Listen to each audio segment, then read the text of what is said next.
நண்பர்களுக்கு இனிய வணக்கம்.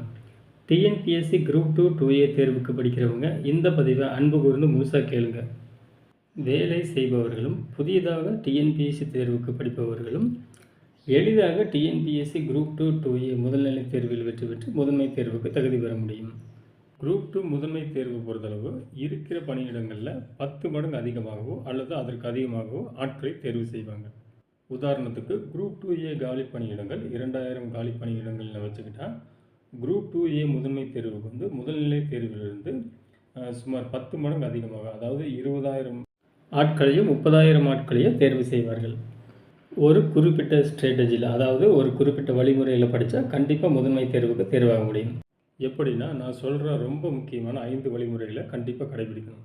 அது என்னன்னு பார்த்தீங்கன்னா, முதல் வழிமுறை, அதாவது ஃபர்ஸ்ட் பாயிண்ட், 6 முதல் 12ஆம் வகுப்பு வரையிலான தமிழ் பாடப்புத்தகங்களை வாசித்து முடிப்பது.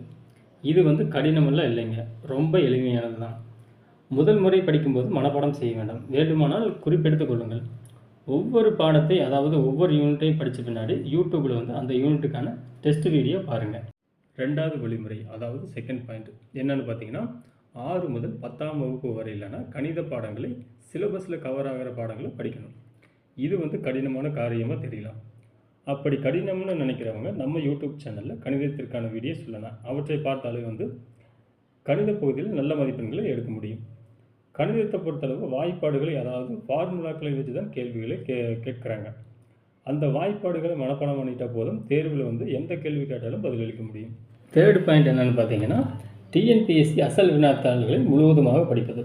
அதாவது தமிழ் பகுதி, கணித பகுதி, பொது அறிவு பகுதியை வந்து முழுவதுமாக படிக்க வேணும். குறிப்பாக வந்து கணித பகுதி வினாக்களை பயிற்சி செய்து பார்க்க வேண்டும். அடுத்தது நான் சொல்கிற 4வது பாயிண்ட் என்னென்னு பார்த்தீங்கன்னா, பொது தமிழ் மற்றும் கணிதத்திற்கு தொடர்ந்து யூடியூப் டெஸ்ட் சீரிஸ் வீடியோகளை பார்த்து பயிற்சி செய்ய வேண்டும். வெற்றிக்கு வந்து 50% பங்களிப்பு என்னென்னு பார்த்தீங்கன்னா, டெஸ்ட் சீரிஸ் அட்டன் பண்ணுறது தாங்க. அதாவது டெஸ்ட் சீரிஸ் வீடியோக்களை பார்ப்பது.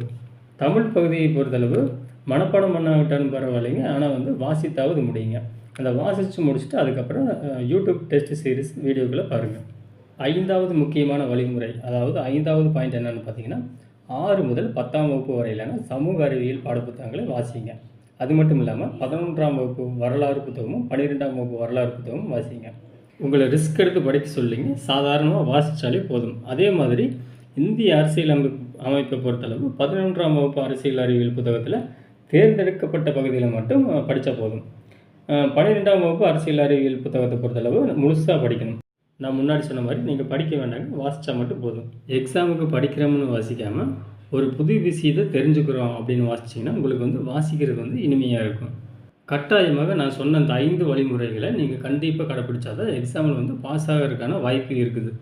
அடுத்தது நீங்கள் பண்ண வேண்டிய எக்ஸ்ட்ரா பாயிண்ட்ஸு சிலவற்றை நான் சொல்கிறேன். என்னென்னு பார்த்தீங்கன்னா, தினமும் வந்து செய்தித்தாள்களை வந்து படிங்க. நீங்கள் படிக்காவிட்டாலும் பரவாயில்ல, செய்தித்தாள்களை புரட்டியாவது பாருங்கள். அடுத்ததாக 2023ஆம் ஆண்டுக்கான மனோரமா இயர் புக்கில் இந்தியா மற்றும் தமிழ்நாடு பகுதி நடப்பு நிகழ்வு செய்திகளை வாசிங்க. நான் இது வரைக்கும் சொன்னது எல்லாமே மிக முக்கியமாக நீங்கள் செய்ய வேண்டியது. கடைசியாக நான் சொல்ல வர்றது என்னென்னா, நீங்கள் விரும்பினால் செய்யக்கூடியது. அது என்னென்னு பார்த்தீங்கன்னா, பொது அறிவியலுக்கு பள்ளி புத்தகங்களை வாசிங்க. அதாவது சயின்ஸுக்கு 6th to 10th வரைக்கும் இருக்கிற புக்ஸை வாசிக்கலாம். இந்திய பொருளாதார பகுதிக்கு 11ஆம் வகுப்பு மற்றும் 12ஆம் வகுப்பு புத்தகங்களை வாசிக்கலாம். நான் மேலே சொன்ன இந்த அறிவியல், பொருளாதாரம், புவியியல் முதலான புத்தகங்களை வந்து வாசிக்க விட்டாலும் பரவாயில்ல, ஆனால் வந்து அந்த புக்கில் இருக்கிற புக் பேக் கொஸ்டின்ஸை கண்டிப்பாக படித்து வச்சுக்கோங்க. அதாவது ஜென்ரல் ஸ்டடீஸை பொறுத்தளவுக்கு எந்த புக்கை வாசிக்கிறீங்களோ அந்த புக்கில் இருக்கிற புக் பேக் கொஸ்டின்ஸை படித்து வச்சுக்கிறது ரொம்ப நல்லது. ஒரு முக்கியமான விஷயம் என்னென்னா, 6 முதல் 10ஆம் வகுப்பு வரையிலான சமூக அறிவியல் பாடப்புத்தகங்கள் படிக்கும்போது அதுலேயே புவியியல், பொருளாதாரம், வரலாறு, இந்திய நேஷனல் மூவ்மெண்ட் மற்றும் இந்திய அரசியல் அமைப்பு இது எல்லாமே கவர் ஆகிடுது. இதை படித்தாலே உங்களுக்கு வந்து பெரும்பாலான கேள்விகளுக்கு பதிலளிக்க முடியும். நான் முன்னாடியே சொன்ன அந்த 5 முக்கியமான பாயிண்ட் மற்றும் எக்ஸ்ட்ரா பாயிண்ட்ஸை கடைபிடிக்கும்போது கண்டிப்பாக பொதுத்தமிழில் வந்து 100க்கு 90 கேள்விகளுக்கு சரியாக எழுத முடியும். அதே மாதிரி கணிதத்தில் வந்து 25 கேள்விகளுக்கும் சரியாக எழுத முடியும், அல்லது குறைந்தபட்சம் 20 கேள்வியிலிருந்து 25 கேள்விகள் வரை சரியாக எழுத முடியும். தமிழ் கணிதத்தில் 2ஐயும் சேர்த்து 125 வினாக்களுக்கு, குறைந்தபட்சம் 110 வினாக்களுக்கு சரியாக விடையளிக்க முடியும். பொது அறிவு பகுதியில் மீதமுள்ள 75 கேள்விகளுக்கு 40 கேள்விகளுக்கு விடையளித்தாலே மொத்தமாக வந்து 200க்கு 150 வினாக்கள் வந்து சரியாக விடையளிக்க முடியும்.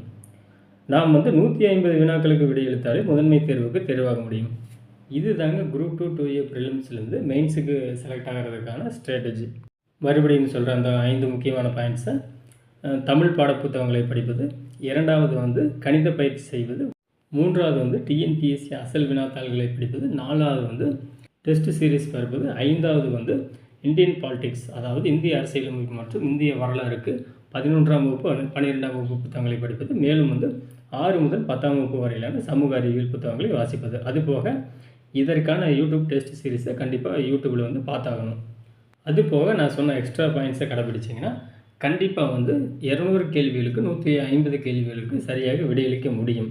நான் மறுபடியும் சொல்கிறேன், இந்த வழிமுறைகள் அதாவது இந்த ஸ்ட்ராட்டஜி யாருக்கானது பார்த்தீங்கன்னா வேலைக்கு போயிட்டு படிக்கிறவங்களுக்கும் புதிதாக படிக்கிறவங்களுக்கும் தான். இந்த வீடியோவோட முக்கியமான நோக்கம் என்னென்னு பார்த்தோம்னா படிக்காதவங்களையும் கூட படிக்க வைக்கிறது இந்த வீடியோவோட முக்கியமான நோக்கம்.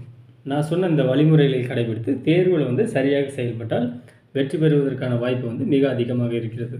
இந்த ஸ்ட்ராட்டஜியை ஃபாலோ பண்ணுங்கள். தேர்வில் வெற்றி பெற நம்ம சேனல் கண்டிப்பாக உங்களுக்கு துணை நிற்கும். நன்றி நண்பர்களே.